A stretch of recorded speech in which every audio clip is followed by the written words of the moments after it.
Every brick, every classroom, every hallway has a story to tell. This is the story of SOS-HGIC, a school that has shaped lives, created memories, and stood the test of time. It's a story of community, growth, and a pathway to an excellent education. The school actually was the brainchild of the then president of SOS, Mr. Helmut Kutin, and he had that idea sometime in the late 80s when he flew over Ghana with the founder of SOS International, Dr. Herman Gmeiner. And he first had the idea of putting a school in the hills of the Shire Hills. But the real reason he wanted a school was because he himself was an SOS child, grew up in the first village, and all over the world, SOS children were in all fields of endeavor, whether it was farming or they were chefs or tailors, but they were also doctors or nurses or whatever. But in Africa, there were hardly any SOS kids who go to university and into the professions. And he wanted a school which would prepare he said, the brightest and the best SOS children so that they too could have possibilities. That was the brainchild. The main vision was Mr. Kutin's, to have the brightest and best SOS children who were academically inclined to go on to run the SOS organization later. The idea was they would go to university, they would learn different skills, they would come back to Africa and help run the organization.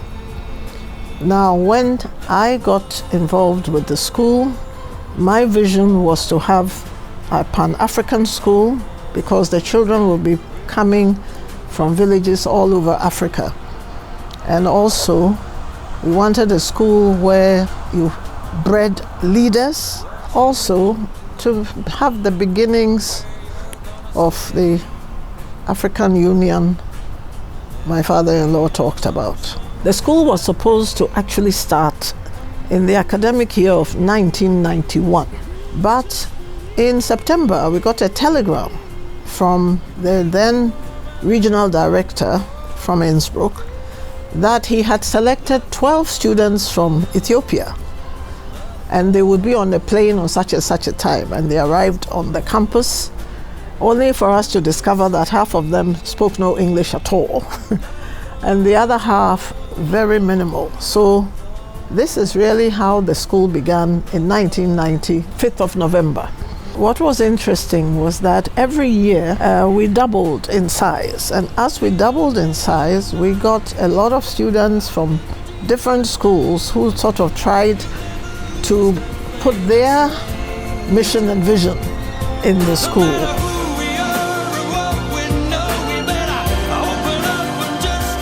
I was one of the pioneering students of SOS Herman Gmeiner International College.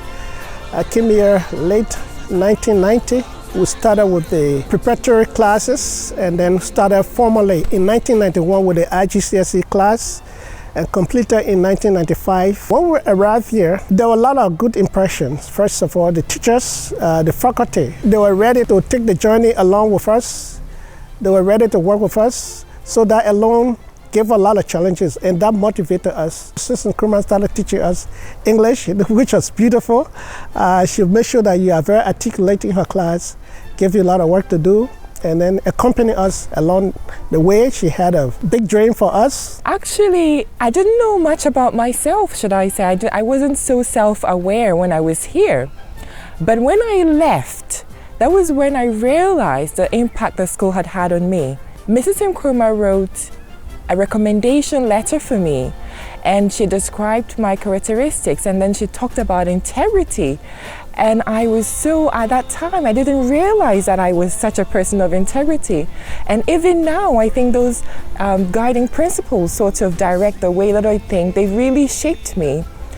I have worked at SOS-HGIC for 33 years. This is my 34th year. And I started off as a house tutor. Then we were referred to as educators, a number of young people who were in charge of the boarding hostel, and I was the senior educator for close to 5 years, after which I also took up the role as deputy CAS coordinator.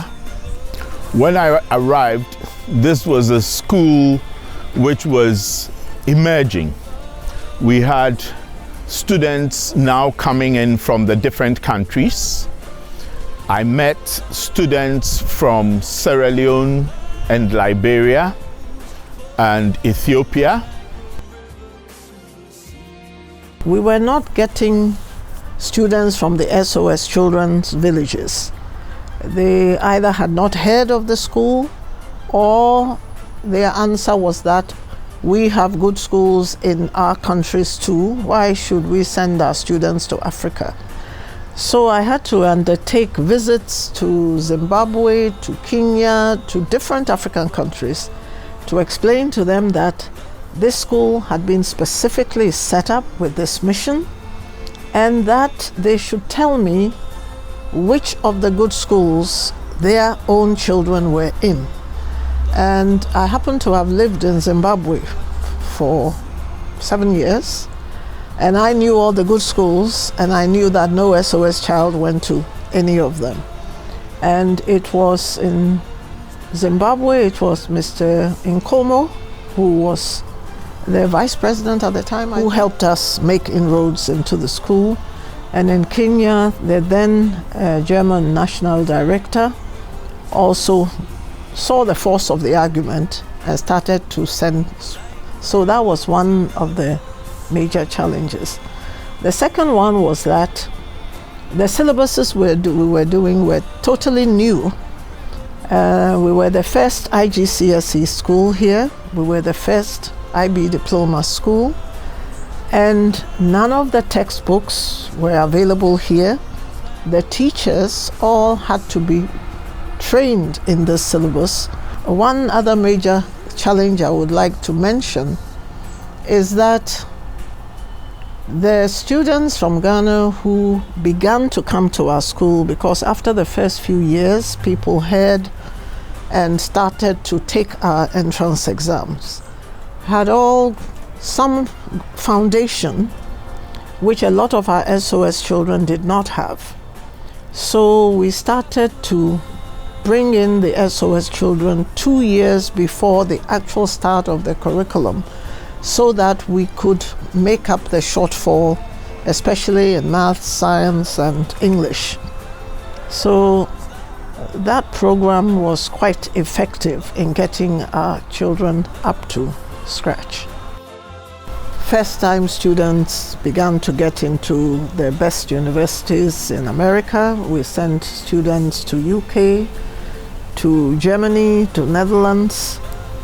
But the proudest moment, I think, for me personally in the school was when the first SOS student got into Harvard with a full scholarship.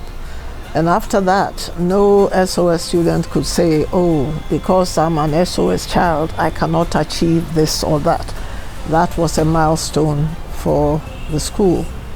And I think a second thing that I would regard as a success was that as an African, I became the head of the IB Heads Conference and persuaded them to have, for the first time in Africa, their Heads Conference in Ghana. I think that one I would count as a great success for the school.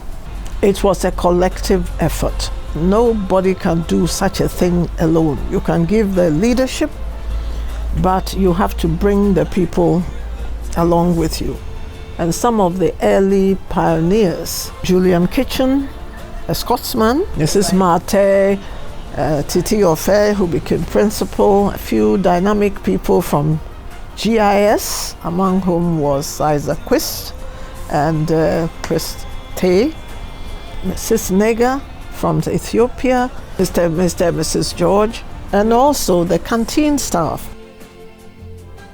Like any institution in the last 5 years, SOS-HGIC has faced its share of challenges.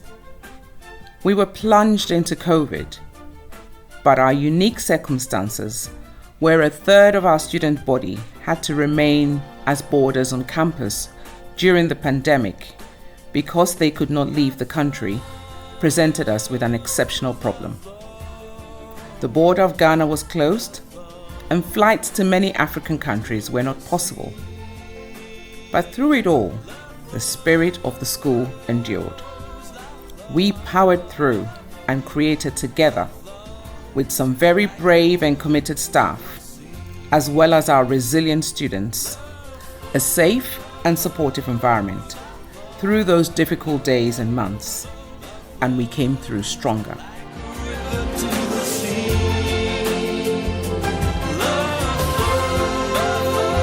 Over the years, SOS-HGIC became more than just a place of learning. It has become a home where students form lifelong friendships, build lasting memories, and carry forward the traditions that defined the school.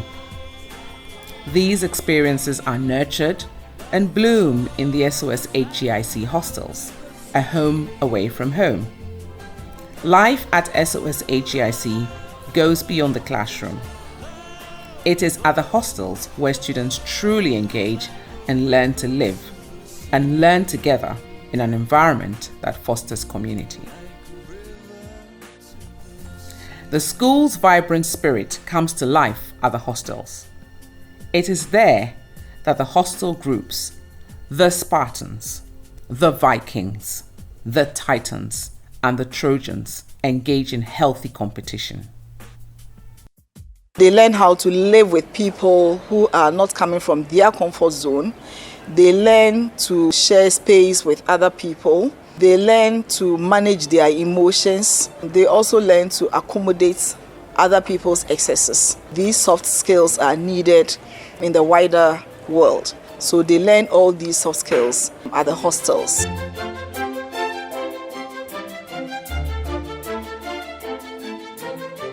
We do everything together, we work together. I've come to get them to understand the fact that it's a family, and as a family we need to look out for each other. And so everything we do in the hostel, we operate with that mentality. I will lead the charge sometimes, get the leaders to lead the charge sometimes, and we are practically working together. And so it's something that is encouraging a very good atmosphere in the hostel. There are quite innumerable skills that students pick up by being here. Students pick up social skills, they pick up leadership skills, and they pick up time management skills. And make sure you do what is expected of you as a skill that I feel is very much needed to survive in the real world. Students get the opportunities to serve in many portfolios from the club level, hostel level, and ultimately school-wide level. And that is why when you go out there, our students are doing marvelously in many leadership positions. One thing that I've enjoyed the most is the people, because everyone is different. Although we have the same goals, we are all different, and we all work in different ways to achieve those goals. And I find it fascinating how people think differently, people understand differently, people reason differently. They're all working towards something. I believe SOS-HGIC has given me several opportunities to take part in my community in many ways. For example, I've been the Vice President of the Pan-African Club. In addition to that, I'm the President of the Model United Nations Club, which has helped me gain an appreciation for the world we live in. Today, SOS-HGIC stands as a modern, thriving institution with state-of-the-art facilities, dedicated teachers, and a diverse student body. It continues to shape the future while honoring its past. SOS Hermamina International College was set up as a school of academic excellence. It takes in the brightest and the best from the SOS colleges from across the African continent, alongside its Ghanaian counterparts in a spirit of Pan-Africanism. And we really focus on care and compassion for our fellow human being. We have alumni in Google, alumni working in various tech companies. We also have alumni working at the college and giving back, knowledge in the service of Africa as our motto. And we're very proud of our alumni and where they go on to. I think the mission, vision and philosophy really, and this is really a microcosm of what we want to see on the African continent, seeing that there are students coming from all walks of life, all different backgrounds, what you would actually experience in the real world, mixed with passionate and dedicated teachers, and a wide range of opportunities and experiences that really help not just the students, but teachers also grow. What I have found most inspiring is monitor and watch my students make steady progress. Sometimes they start on very modest notes, but they have made steady progress and have, in the end, achieved to the highest level possible, to the extent that sometimes the sky becomes their limit. SOS-HGIC is more than just a school. It is committed to the development and service of its community. From its humble beginnings to the present day, the college thrives on inspiring its students to serve as a catalyst for growth and opportunity. We chose SOS-HGIC over the other schools also offering the same program because we realized that it's the first among equals. Because of one, the discipline here and the holistic nature of the education that is given here. The school has done very well, especially with the first one. He left here to go to Princeton University. He gets people asking him if he lived in Ghana throughout his life. And he said yes. And why do they ask him? Because there's that sort of internationalism as well as the Pan-Africanism which is brought into whatever he does. He's very confident. He seems to know so much about a lot of cultures. We've had 7 children at SOS-HGIC, but 6 have already completed. We chose this school mainly for its academic excellence. Aside the academic excellence, we testify to the fact that they have all grown into very confident adults. We have seen our children transform into very confident adults. The international environment where you have students from all over Africa meeting on one campus. You know, the Pan-African ethos is an experience. I think it's a unique one that sets SOS-HGIC apart from other schools. I'm now more confident than I was. I am internationally minded than I was because I was in a monocultural community. So I was trapped in one culture, but now it's broad.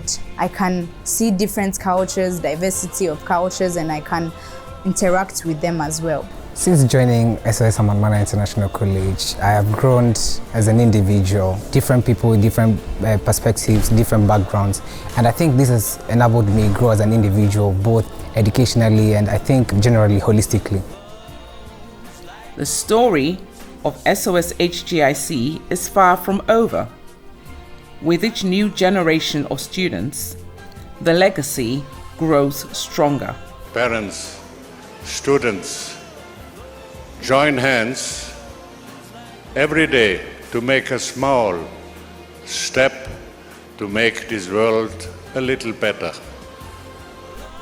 Together, we celebrate the past, embrace the present, and look forward to the future of learning, growth, and community.